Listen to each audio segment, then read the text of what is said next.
আসসালামু আলাইকুম। আসলে এই মিষ্টি আলুটা ছোটোবেলা আমরা অনেক খাইতাম। এখন সেই খাওয়াটা ভুলেই গেছি। অনেকদিন পরে পাইছিলাম, তাই বলে কিনে নিয়ে আসলাম। সাথে থাকবেন।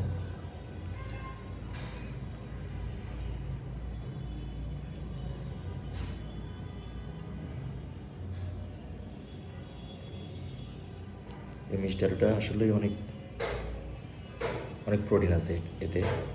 আসলে আমরা খাই না। দেশের বাইরে এগুলো অনেক দাম। দেশের বাইরে ধরেন এটার অ্যারাউন্ড এই এক পিসের দাম অ্যারাউন্ড $5 থেকে $6।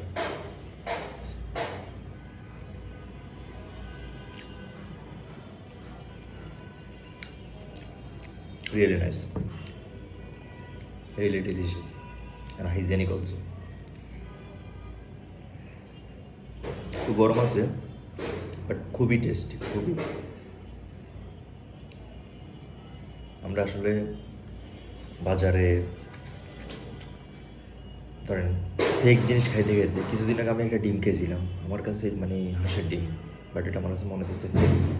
খাওয়ার পর আমার পেটে ব্যথা শুরু হয়ে গেছে। আমরা এইসব ধরনের জিনিসগুলা, হাইজেনিক জিনিসগুলো আমরা খাওয়ার চেষ্টা করবো অলওয়েজ।